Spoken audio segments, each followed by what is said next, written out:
Yeah, Arrowhead Chiefs. It's your girl, Miss Nicole. Queen of Hustle, baby. Started from the bottom, now we here. My homie at the start of his career. Let's go. Try to warn him early, hear the truth.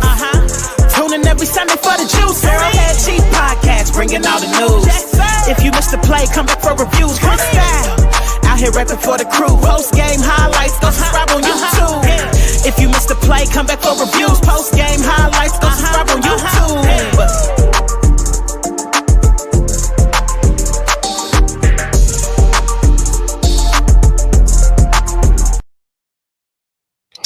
What's up, ChiefsKingdom? You are tuned into the Arrowhead Chief Podcast, episode 206.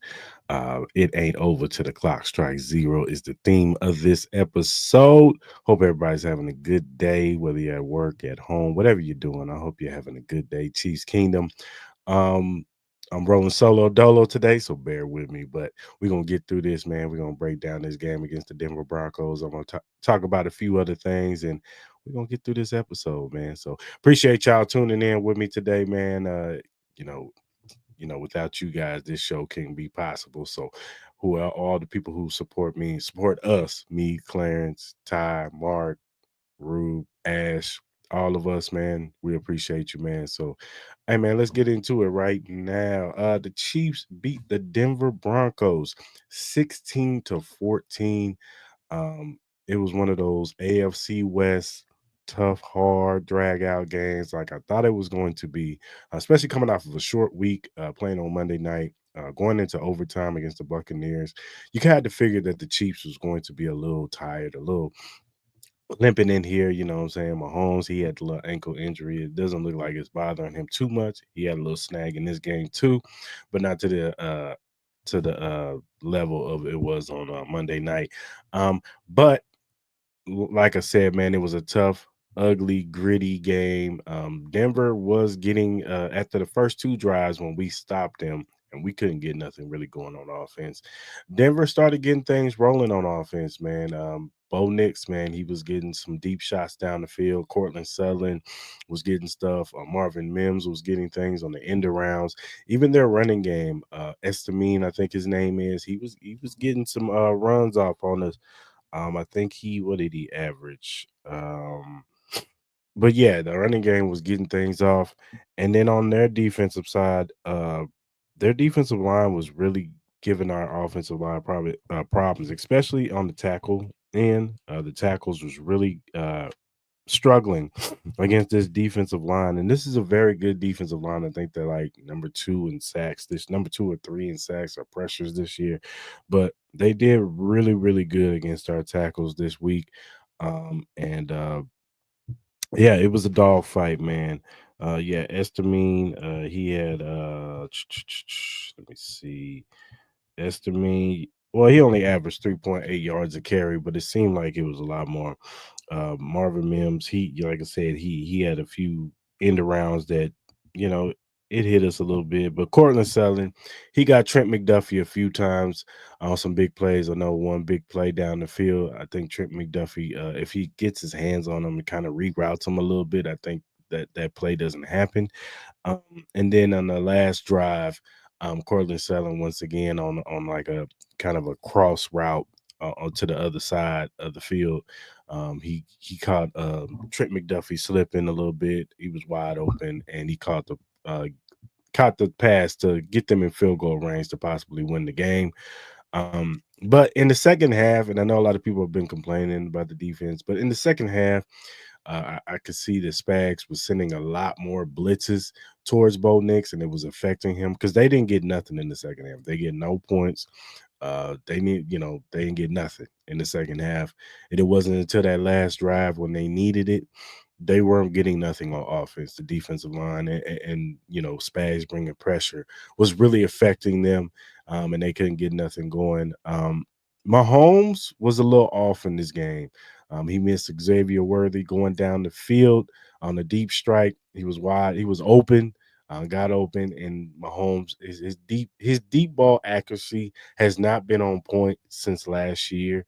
I don't know if it's because of the absence of Tyreek Hill, and he had to change his game to be a little bit more short to intermediate routes type of passer. Not really taking many deep shots. I think that maybe that's not he can do it. We all know he can do it. He saw it do it for years, but unfortunately, I think that um him not having that deep ball threat. I know we had MVS, but MVS was not as reliable, and they never really got on par with those deep shots, and especially last year with MVS and his drop problems, he really never um the deep ball accuracy just wasn't there. And I just think that, him and Xavier Worthy, they're just gonna have to continue to where they only hit one of those deep shots, and that was in the Chargers game, where Xavier Worthy scored down the field. But this just a work in progress. This is something that they got to work on. But yeah, Pat missed him, and they might have something to do with how bad the tackles played. It wasn't just you know, Wanye Morris or Kingsley when Kingsley came in, and um, when either one of the left tackles. It was the right tackle too. Jawan Taylor was getting beat on his side too, so it wasn't a good day for the tackles. And then he missed Travis Kelsey in the back of the end zone on their last drive. Um, that probably would have put the game away. It's quite possible it could have put the game away. We would have been up 20 to 14, possibly. Probably would have did the 2-point conversion to make it 21-14, just in case Denver would have scored on that drive, and we would have had a tie game and possibly going into overtime again. Or Pat would have got the ball with a minute and something left out, and took it down the field to kick the game-winning field goal. But ultimately, I thought the defense adjusted in the second half for the most part. I don't know what happened. When we kicked the ball off, Harrison Buckner had a weird kick that went out of bounds. I think it was a legal procedure or legal, whatever it's called. And they got the ball at the 40. So that was not that we was already putting the defense in a bad spot. Having them had to spot the ball right at their 40. The field was a little shorter for them to get to the field goal range. And ultimately they got it down to 1 second. And you know, most times, Chiefs Kingdom, when these games happen, we usually lose these games. We usually lose the game that we didn't make enough plays. We could point to how many times Pat may have missed a guy, or, a penalty here and there that finally caught up to us and we lose this game. Is usually to the Colts or some bad team that we have no business losing to. And look, Denver is better than we all thought they were right now. If the playoffs were to start, they're a playoff team. Them and the Chargers are playoff teams. So um it was so we found out that Denver is a lot better. Bo Nix is a lot better than what I thought he was going to be in his rookie season. We'll see how he looks going forward. I know he had a bad game against the Ravens last week, but this week, he came in and played a lot better, especially in that first half. But all in all, it's 1 second left, field goal, and Leo Chenal blocks the field goal, and the Chiefs win the game 16-14. Um, crowd is going crazy. The sideline is going crazy. Denver sideline is dejected, defeated, because they thought they had us in a bag. If you look on Twitter, Instagram, Facebook, wherever do your social media on, you'll see the clips of the people, all the Denver Bronco fans, not even just Denver Bronco fans. It's fans from other fan bases. I saw a Commanders fan, I saw a Patriots fan, I saw all kinds of other fans. Like, people want to see the Kansas City Chiefs lose. And that's where we're at right now as far as this team goes, is they want us to lose so bad, and they can't. And we're not. And it's driving the other 31 teams crazy, because when you're on top and you consistently winning, and New England New England Patriot fans can attest to this. When you are consistently winning, you're at the top. Um, People want to see you lose. They don't want to see sustained winning. Yeah, it's cool to win a few times or whatever. Okay, cool. We want to see somebody else win. But when you're at the top consistently and you just consistently winning and winning and winning and winning Super Bowls and consistently getting to the AFC Championship game, people want to see you lose. And I'll add on top of that, every other team thinks that the refs help us out every game. They think that the refs are the reason why we win all these games. It's not because we got the best quarterback in the league. It's not because we got the best coach in the league or the best defensive coordinator in the league, some of the best staff in the league, and best tight end, one of the best defensive linemen, one of the best corners in the league. Um, yeah, it's not because of that. It's because of the referees is helping us win these games. So when you're at the top, they got to find something to be mad at you be mad at you about. So, Chiefs Kingdom, relish in this. Uh, be happy that you're in this spot. Because it could be worse. You could be a Colts fan. You could be a Jaguars fan. It could be bad right now. You could be a Tennessee Titan fan. You know what I'm saying? So, this is something that you need to relish and be happy that you're in this spot, because we've all, if all the Chiefs fans from the past, we know what it was like to be in the abyss of the NFL. So to be in this time, to be alive in this time is crazy, and for this team to you know always be a step ahead. A lot of people said that this block punt was luck, but it wasn't luck. This was scouted. You know what I'm saying? They had noticed, and I'm sure you could look it up. They noticed that the offensive lineman on the left side of the field goal team uh, kept falling. Every time they kicked the field goal, he would fall.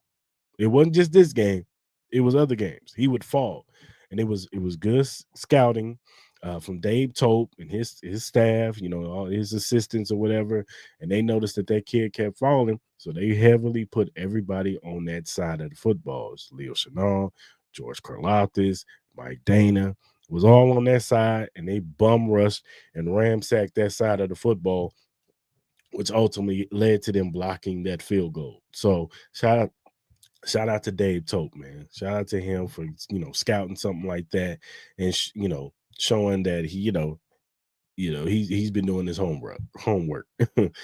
um, but yeah, man, it was another crazy win for the Kansas City Chiefs, man. Now there are from this game a level of concerns. You know what I'm saying? Um, Left tackle.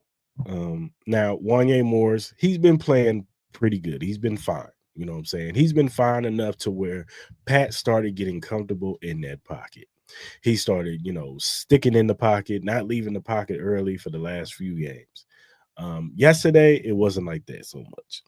Once the defensive line started collapsing that pocket, he started getting a little skittish. That's why you could attest to some of the throws. It wasn't just, the 2 touchdowns that he missed. It was a few other throws that he missed in this game that possibly would have turned the tide of this game. And it made Pat a little skittish, leave pockets early, things of that nature. Um, Wanye got hurt. They said it was a bone bruise, so it doesn't look like it's going to be something uh bad. You know what I'm saying? It doesn't look, it's something extreme. It looks like it's just a little bruise or whatever. He actually end up coming back into the game, but he came back in the game because Kingsley was that bad. He was not good. It got worse when he got in the game. Now look, this is not me giving up on Kingsley. The thing about Kingsley is they said he was going to be a project. They said that he was going to need some work. He was going to need some time. So he might be a 2025 type of player. This might be a year that he might need to get red shirted, come back next year, get used to the NFL game. It might be too fast for him.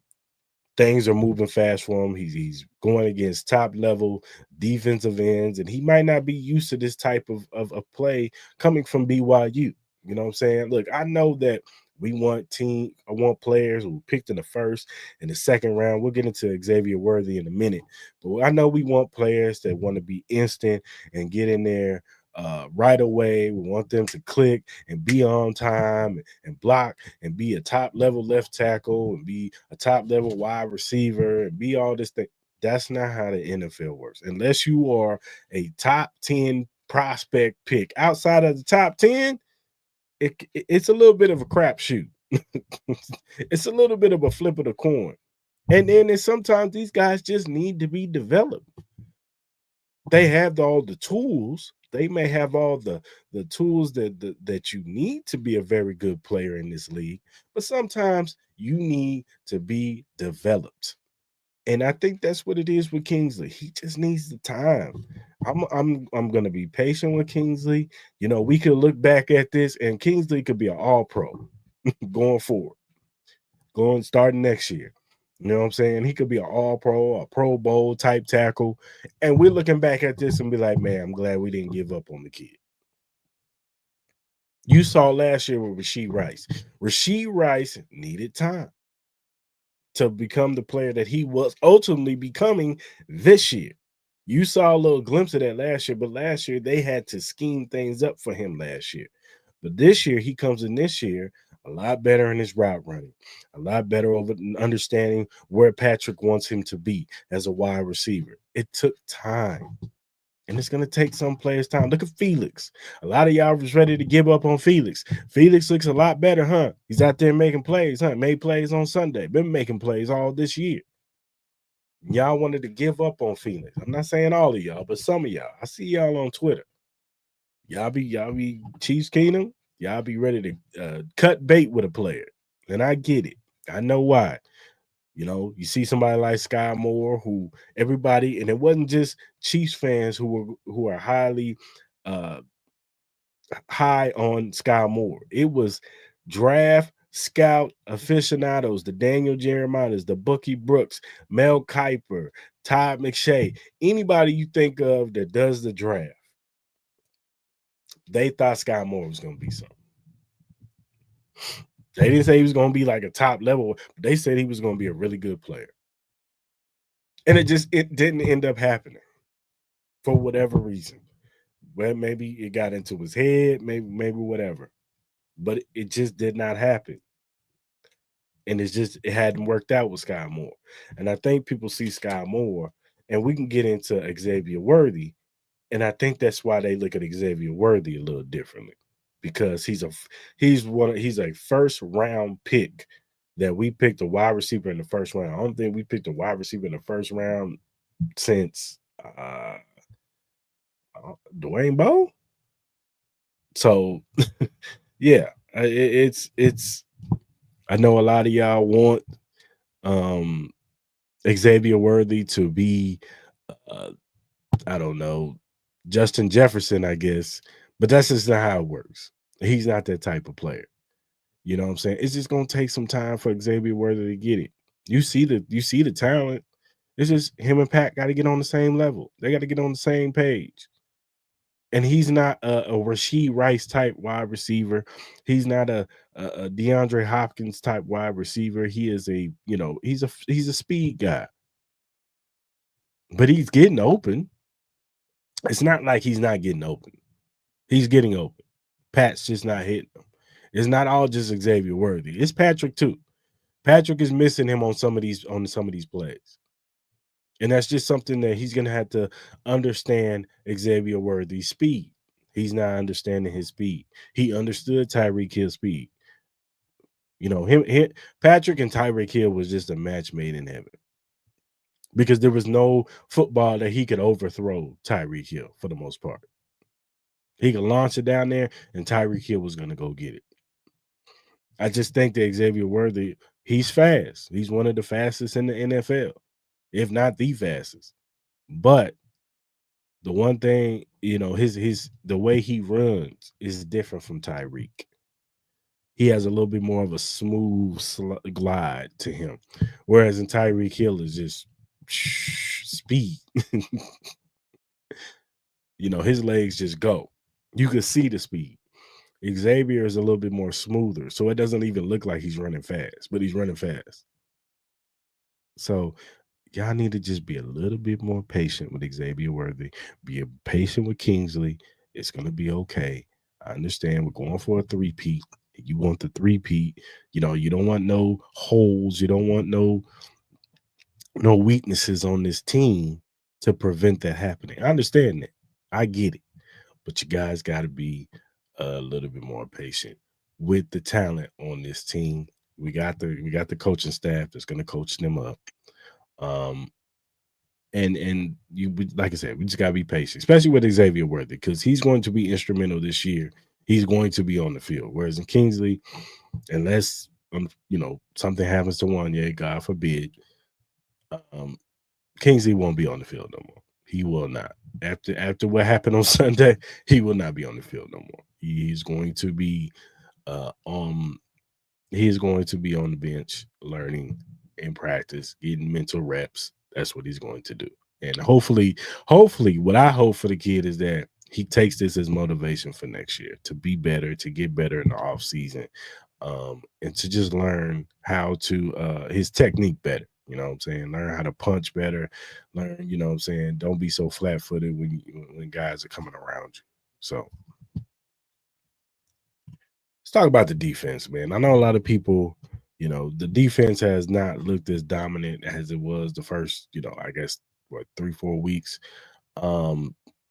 Since the Raiders game, we've seen a little bit of I won't say chink. It's just, teams have been getting off a little bit more. Receivers have been getting off a little bit more.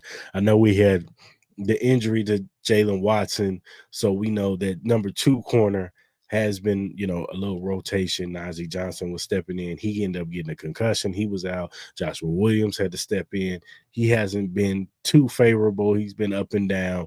You got Christian Roland Wallace, who's an undrafted rookie.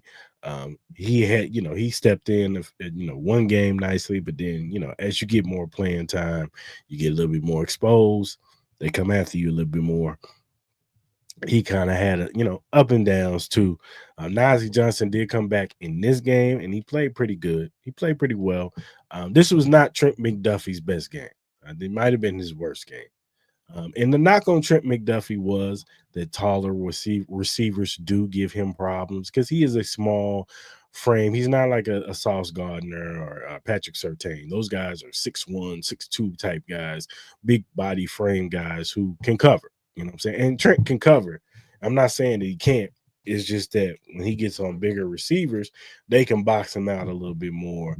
And sometimes he can get got. And look, all corners can get got. You know what I'm saying? Sauce Gardner has been getting got this year. I'm sure Patrick Surtain gets got every now and then. These guys are not perfect, but more times than not, they win their matchups. Even Trent, more times than not, wins their matchup. That's why a lot of people were surprised on Sunday the way Trent was kind of getting beat. But let me read y'all something, man.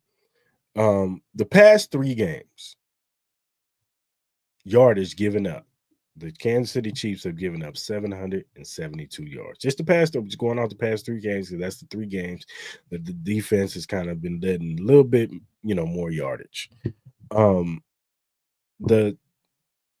To compare that, let's compare it to the Baltimore Ravens. The Baltimore Ravens have been giving up 987 yards the past 3 games. That's 115 yards more than the Kansas City Chiefs.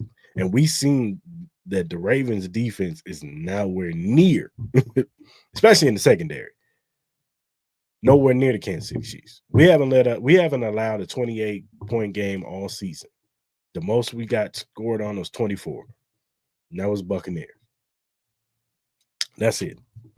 You know what I'm saying? The Ravens, Cleveland scored 29 last week. Cincinnati scored 35. I think early in the season, Cincinnati scored like a 30 burger on them. Like, the Ravens defense is not good whatsoever. Their pass rush is not as lethal as it was last year. Their secondary is young, outside of Marlon Humphrey, and now they went and got Tre'Davious Wright. Outside of those 2, their secondary is very young. You got Kyle Hamilton, who's an all-pro. He's one of, if not the best safety, he's one of the best safeties in the league. But you got a young Nate Wiggins who's got talent. He's just young.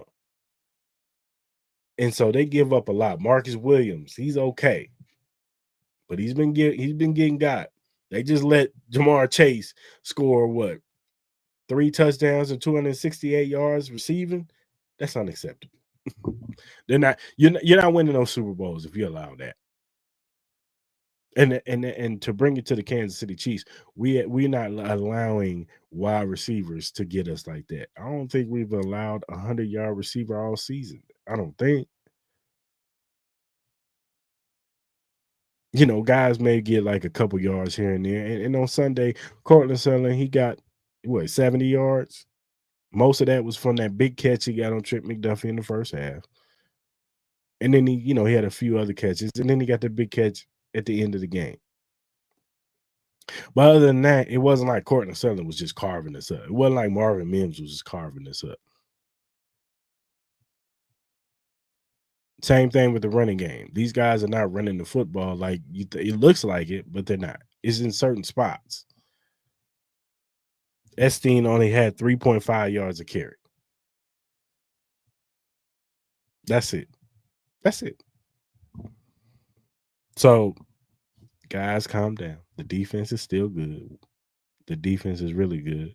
We're going to get Uche acclimated more into this defense so he can, be effective as a pass rusher, because I do think we need help as far as the pass rush goes, so we can allow Chris to be Chris in the middle of the field. I think that because the pass rush has been struggling a little bit, they've been having to have Chris be on the edge a little bit more, and we all know Chris is more effective on the inside. He could do it on the outside, but he's more effective on the inside. So be patient. Defense is still good, still one of the best in the league, and we're going to be all right. We're going to be all right. Speaking of defense and offense, too, it has been reported today that Isaiah Pacheco and Charles Omenihu will be coming back will be returning off of IR. They are designating them to return this week. So I'm pretty for sure they will practice this week. This is much needed reinforcements on this team that we need. We'll see what happens with Hollywood Brown. There's speculation that he could be returning in December. But to get Isaiah Pacheco and Charles Omenihu is nothing but a plus. It's a plus because Kareem Hunt, he's probably got the most carries in the NFL right now. Running back, we've been running Kareem Hunt to the ground. 27 carries, 24 carries, 25. Like, that's a lot. And Kareem ain't what he used to be. You know what I'm saying? He's not the young guy that he used to be. You could tell when he's on that field. So Pop will provide a certain level of energy that we need on this offense. And with them as a 1-2 punch, watch out, NFL. Watch out. But I'm telling you right now, getting Isaiah Pacheco is nothing but a plus. And getting Charles Omenihu, we could slow burn, bring him in, have him in a few plays. I imagine that they will practice this week, and then they'll play next week.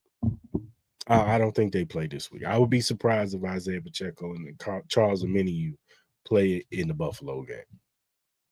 I don't think they play this week. But next week, I do expect them to get ramped up, barring no setbacks. I expected them to get ramped up. And I'm excited. I'm excited, man. I'm excited for these guys to get back, get on this team, and add some juice on the offense and defensive side of the football. We're 9-0. We're going in here, Buffalo. If we beat Buffalo this week, and go 10-0, the sky's the limit. And I know everybody's going to start talking about the undefeated thing, but I'm going to hold off on that. But right now, I'm just happy that we're getting reinforcements back, because we've been riddled with injury all season, from Hollywood Brown to Rasheed Rice to Jalen Watson. It's just, and then, Isaiah Pacheco happened, but he's returning. It's just been bad with key injuries on this offense, key injuries on the defense. And it's just good to get some guys back. It really is. It's good to see that we're getting some guys back. We're getting some guys back on the team. And, man, we need it. We need it. Even though we're 9-0 and everything is still rolling, we need the reinforcement, especially, if we want to make this huge playoff run, we're going to need all hands on deck. You know what I'm saying? Getting D Hop was a blessing in that trade. Getting Uche was a blessing to add to that defensive line. But now we're getting Charles Omenihu. He's gonna turn up that defensive line, and we'll probably get way more sacks. It'll help out with Chris Jones too, help out with George, help out with Dana. Um, I'm excited. I'm excited, man. I'm excited to get these boys back. And Isaiah Pacheco, we all know what he represents with his running style. You add that with a Kareem Hunt and had them as a nice little 1-2 punch. Now you get Kareem Hunt to dial back his carries, maybe down to from 25, maybe he gets 10 to 15 carries. You know what I'm saying? So now you could dial him back and keep him more fresh, not just in the game, but going into the playoffs. And that's what we need. If we want to get this 3-peat, we need guys to be fresh. So I'm excited. I know y'all excited. I see y'all on Twitter. I saw y'all on Twitter and stuff. Y'all excited, and you should be. All right, man. Let's go around the NFL, man, especially on the AFC side. Look, man, the way I look at it is this: Baltimore, Buffalo, Steelers are our main competition right now.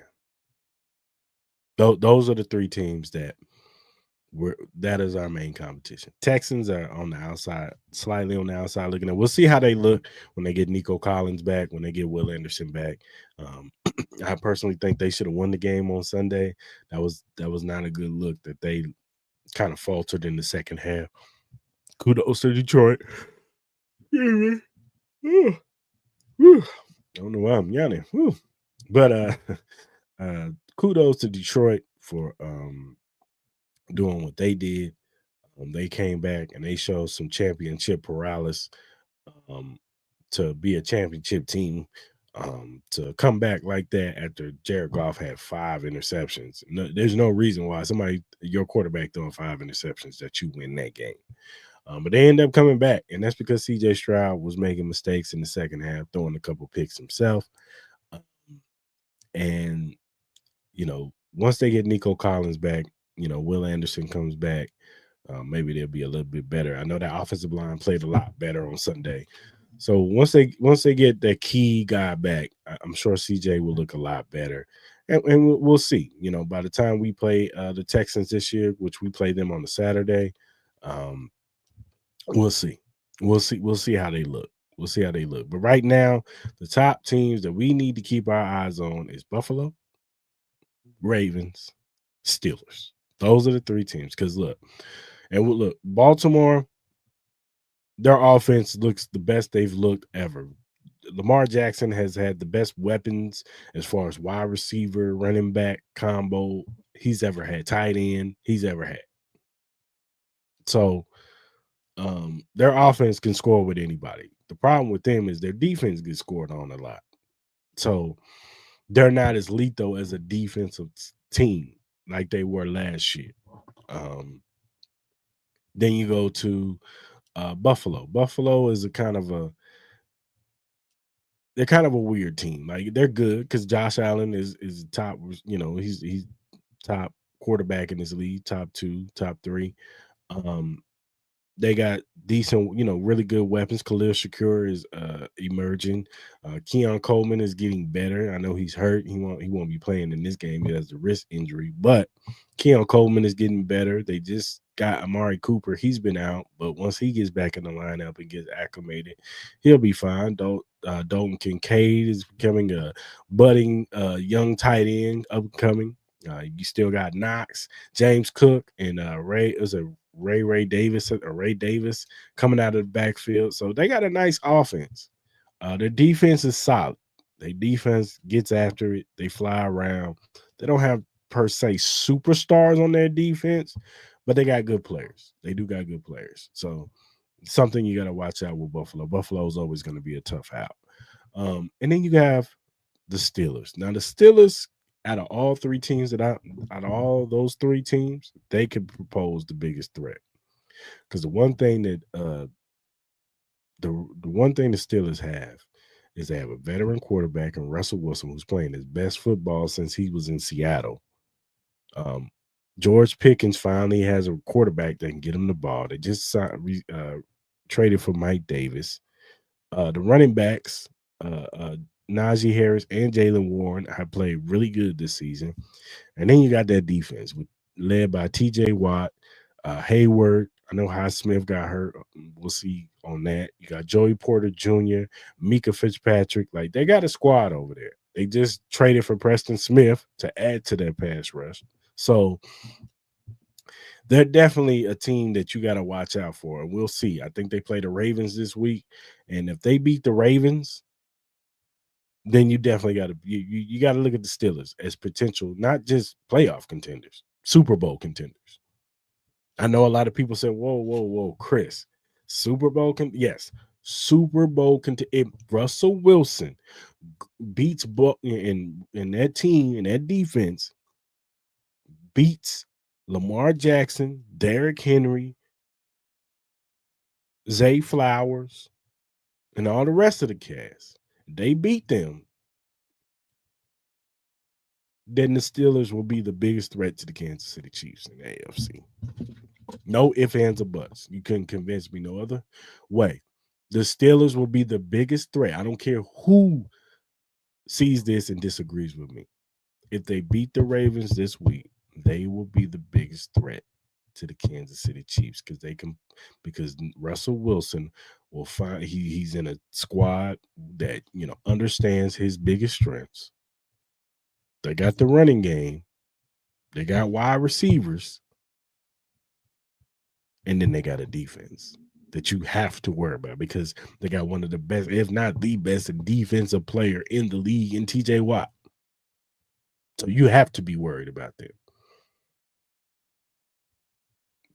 So I'm telling you right now, if they win this week, the biggest threat to the Kansas City Chiefs will be the Steelers. Now, there's a possibility that if we lose to Buffalo, depending on how we lose to Buffalo, that Buffalo can be another team that's the biggest threat to the Kansas City Chiefs. And if the Ravens beat the Steelers and they put their stamp on that, then we gotta look at the Ravens too. So it's gonna be a lot of things this going into this weekend and this week of games. But I think those are the three teams that are the biggest threat. Like I said, Texans, they can get there. They gotta get more consistent. They're on a 3-game losing streak. They gotta get back on the roll. I'm pretty sure they're gonna win that division because Tennessee is terrible, Colts are not good, and Jacksonville's not good. So they're gonna win that division by default. They're getting into the playoffs. They're hosting a wild card this year. So there's no question about that. They're going to the playoffs. It's just, can they gear up enough that they can be inserted into those listed teams that I just slated off? And right now, they're not. I think CJ Stroud is finding out that the league is, scheming up more for him. Now, he's been playing. He look, CJ Stroud is still a good quarterback. I still think he's a really good quarterback. But he's learning that he's going to have to make a few adjustments. And we'll just have to wait and see with the Houston Texans. But right now, it's the Steelers, the Ravens, and the Buffalo Bills. So, all right, man, let's talk about Buffalo, man. We play Buffalo this week. I know they're riddled with injuries on their offensive side. They don't have Keon Coleman is out. We'll see what happens with Kincaid. I will see what happens if Amari Cooper practice. I know he was dealing with a hamstring.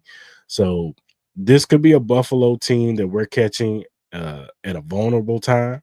And look, I know Chiefs fan, you don't want to hear nothing about injuries because we've been riddled with injuries too. But I imagine that Amari Cooper is going to play. This is why they brought Amari Cooper to the team to compete against teams like the Chiefs, like the Steelers, like the Ravens. So I imagine that he plays this week.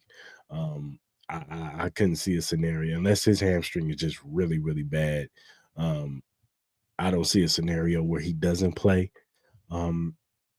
So I do think that I think that look, with Buffalo, and I know in the regular season we usually lose this game, but with Buffalo, I think that, the end of the day, you got to contain Josh Allen. Limit them to, being one dimensional. If we could shut down their run game and not let James Cook and Ray Davis get off, um, I think we have a good chance of winning this game. And if you hit Josh Allen, you got to bring him down. Maybe force him into a turnover or two. Now, offense, Patrick Mahomes has to play better than what he played last week. He cannot be missing wide open touchdowns. Okay, he missed Xavier Worthy deep, but you cannot miss Travis Kelce in the back of the end zone when you're in the red zone. We have to be better in the red zone. We have been playing pretty good. We were 7 for 8 in the red zone before this last game. We were 1 for 3 or 1 for 4, one of the two, 1 for 3, 1 for 4. I imagine that D-Hop is going to be more instrumental in this game. Their defensive line is nowhere near Denver's, so I don't think the pressure is going to be as bad. But Patrick's got to play better. This offensive line, especially the tackles, they got to play better. Bottom line, they have to play better. And then on defense, just be you. Go out there and try to force Josh Allen into, some turnover situations. Shut the run down, make them one-dimensional. And cornerbacks, hold on as much as you can. Trent McDuffie, wash this bad game out of your sights. Move on to the next game and get that shit back. For a lack of a better term. Get that shit back. You know what I'm saying? Because we know you're great. We know you're one of the best corners in the league. So I just, just get that shit back. So, but yeah, man, Buffalo, I'm looking at a close game. I went back and forth on what I think the score is going to be, but I'm gonna go with 27-24 Chiefs. I think we do it. I think that it's gonna be close, but I think Pat gets the ball with like a minute something left, maybe a little less. They march down the field and they get a Harrison Buckner field goal.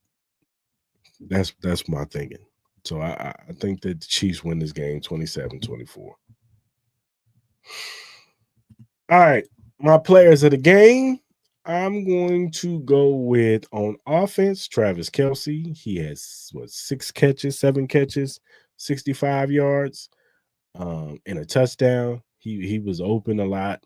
You know what I'm saying? He should have had another touchdown, but regardless, he played a pretty solid game. And on defense, on the other side, I'm going to go Leo Chanel because he's the one who ultimately won us the game. He's the one who blocked the punt. And Leo Chanel has been balling all year. He's been doing his thing. Look, I miss Willie Gay, like the next guy. Willie used to bring the energy on that linebacker core. But Leo Chanel has been a better player. He's been better. He's been better at helping us against the run. You could put Willie Gay over defensive linemen, and he'll muscle them. He has been awesome. He has been great this year. So it's only right that I give Leo Chanel the player of the game. So, all right, good people, man. That's all my time today. Hope you, hope you enjoyed the show today. Leave your comments in the comment section. Let me know what you feel about the game and what you feel about the Buffalo game and some of the other things I talked about. Xavier Worthy, the left tackle position, defense, the contenders that you feel like are a threat to the Kansas City Chiefs. I know a lot of people answer the answer is the Chiefs are the threat to the Chiefs, and which I believe that too. But as far as the conversation, we got to think about the others. We do play other teams. So what are the teams that you feel, and you put in the comment section, you feel that are a threat to the Kansas City Chiefs? So, all right, let's go ahead and do this. If you look down at the bottom, you see the link, emqpodcast.com/locker-room. If you look at that link, you'll see the locker room access of all the podcasts under the Every Morning Quarterback umbrella. They got the 49er one. They have a Chiefs one. They have 49er ones. They have a Jets one. They have ours, Arrowhead Chief Podcast. Click on the banner. You'll see all of our episodes from the past to the recent ones. Also, check out their podcast on YouTube. They talk about everything NFL league wide. They talk about college football, and they give you betting tips for the week. So go ahead and subscribe to the channel at Every Morning Quarterback, and shout out to those brothers over there. Whatever streaming platform you use, whether it be Spotify, Apple, Google, Amazon, iHeartRadio, whatever you use to listen to your podcast on, the Arrowhead Chief Podcast is there, available. Also, if you're a first-time watcher on YouTube, hit that subscribe button, hit that like button, hit that notification button. When we usually go live on Tuesdays at 12, sometimes at, a little bit later, but we usually go live on Tuesdays. You could jump in the live, talk about these topics with us, talk about how you feel about the things that we're talking about. We want to hear from you guys. We want you guys to be a part of this podcast just as much as we are. So yeah, man, subscribe to the channel, man.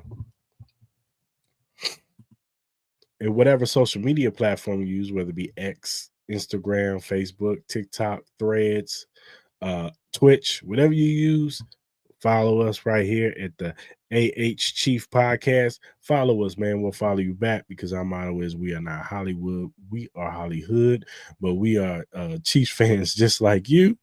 And we just want, to connect with other Chiefs fans, man. So follow us, interact with us on social media.